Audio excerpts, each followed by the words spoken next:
Welcome students and all the viewers. I am Hasan Abbas, your physics teacher.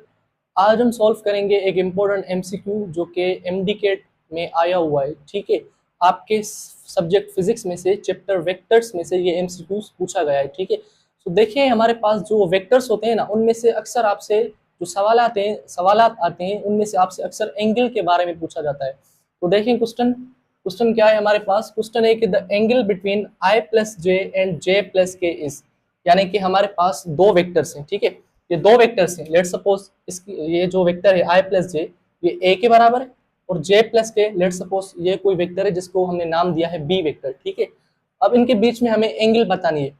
तो आपको पता होगा, आपने पढ़ा होगा कि जब भी दो वेक्टर्स के बीच में हम एंगल फाइंड करते हैं तो हम जो कॉन्सेप्ट यूज करते हैं उसे कहते हैं स्केलर या डॉट प्रोडक्ट।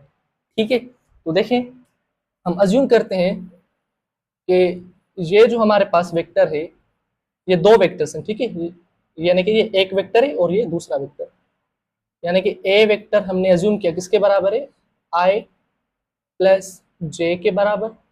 ठीक है, और बी वेक्टर किसके बराबर है, जे प्लस के बराबर। ठीक है, अब हमें क्या फाइंड करनी है, अब हमें एंगल फाइंड करनी है। ये हमारे पास क्वेश्चन है कि दो वेक्टर्स हैं आई प्लस जे ए के बराबर और जे प्लस के बी के बराबर। इनके बीच में एंगल क्या होगी वो अब हम फाइंड करेंगे। ठीक है, तो हम इधर लिख देते हैं by using definition of dot product.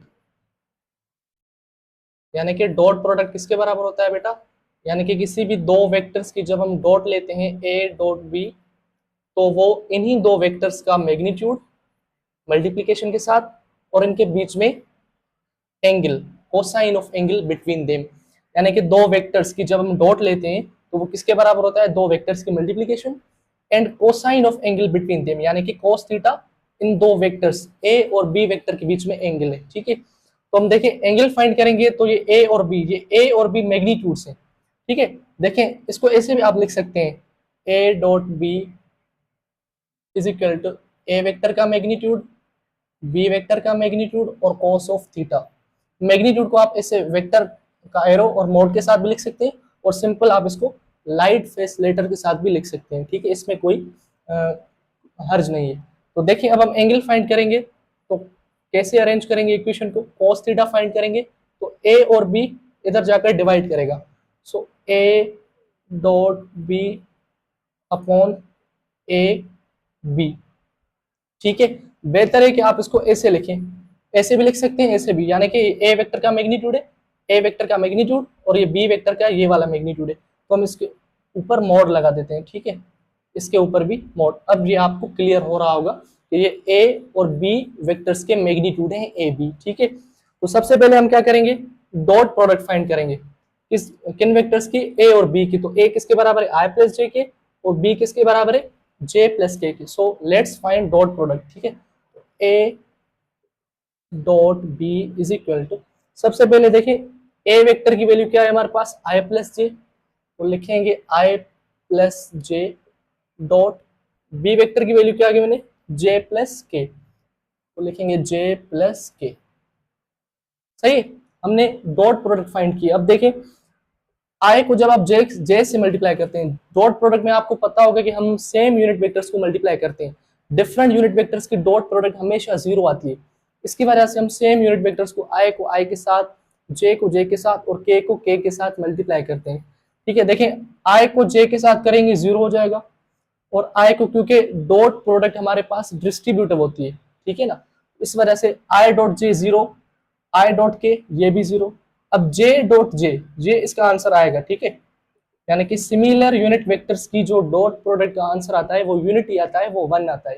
तो देखिए जे डॉट जे का आंसर बेटा आएगा वन प्लस, और देखिए जे डॉट के ये तो जीरो आ जाएगा, यानी कि ऊपर सिर्फ आंसर क्या है, वन आया, यानी कि इनकी डॉट प्रोडक्ट का आंसर क्या आया है हमारे पास, वन आया है। ठीक है, यानी कि इसकी जगह हम वन पुट करेंगे, और ए वेक्टर का मैग्नीट्यूड और बी वेक्टर का मैग्नीट्यूड डिवाइड में है, तो सबसे पहले हम इंडिविजुअल ए वेक्टर का मैग्नीट्यूड और बी वेक्टर का मैग्नीट्यूड फाइंड करेंगे, फिर उनकी वैल्यूज इधर पुट करेंगे। सो let's find the magnitude of A vector.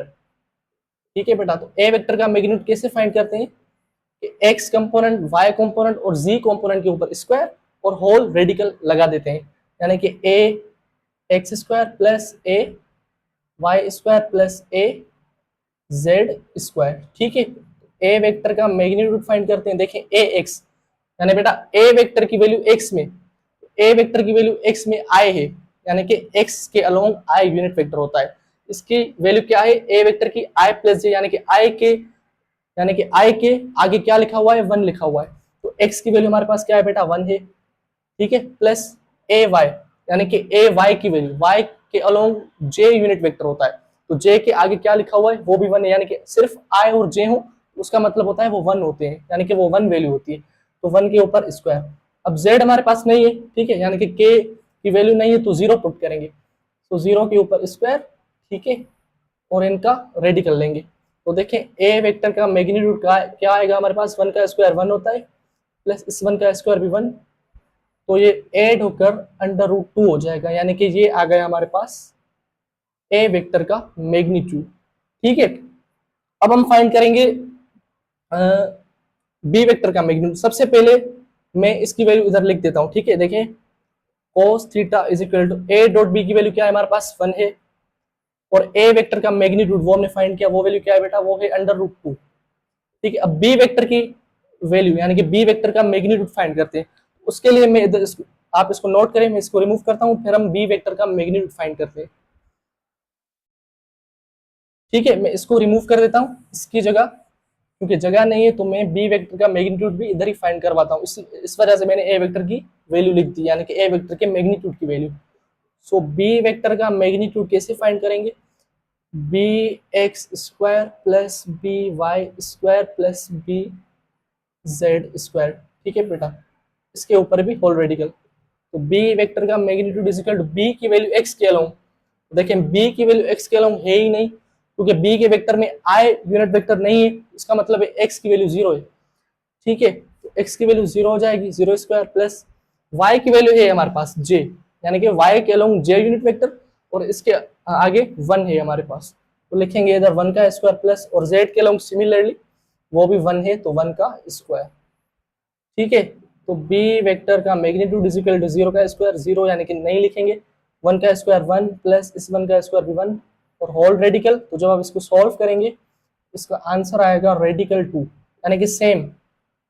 ठीक है, ए वेक्टर का मैग्नीट्यूड भी 2 रेडिकल आया √2, और बी वेक्टर का मैग्नीट्यूड भी हमारे पास क्या आया, √2 आया। तो इसकी वैल्यू बी वेक्टर, देखिए ये मल्टीप्लाई में है ना, ए वेक्टर का मैग्नीट्यूड और बी वेक्टर का मैग्नीट्यूड मल्टीप्लाई में है। ए वेक्टर का मैग्नीट्यूड हमने फाइंड किया था पहले, वो मैंने रिमूव कर दिया, उसका वैल्यू भी क्या आया, रेडिकल 2, और बी वेक्टर का मैग्नीट्यूड का वैल्यू भी क्या आया बेटा, √2। तो आप इसको सिंपली मल्टीप्लाई करें, cos theta is equal to 1 same, √2 और √2, यानी कि जब इनको मल्टीप्लाई करेंगे तो आंसर आएगा √2 का होल स्क्वायर। तो लिखेंगे √2 का होल स्क्वायर।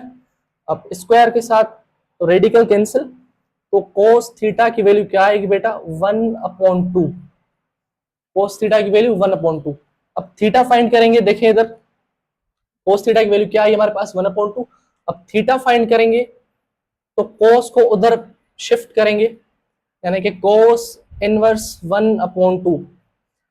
ठीक है, आपका आंसर आ चुका है। cos इनवर्स 1/2 किसके बराबर होता है, यानी कि cos की वैल्यू 1/2 किसके बराबर होती है, तो वो होती है हमारे पास 60 डिग्री पर, यानी कि 60 डिग्री के। ठीक है, यानी कि थीटा की वैल्यू हमारे पास क्या आई बेटा, 60 डिग्रीज, यानी कि ये हमारे पास एंगल आई, यानी कि आई प्लस जे वेक्टर और जे प्लस के वेक्टर के बीच में जो एंगल है हमारे पास वो क्या है बेटा, 60 डिग्री।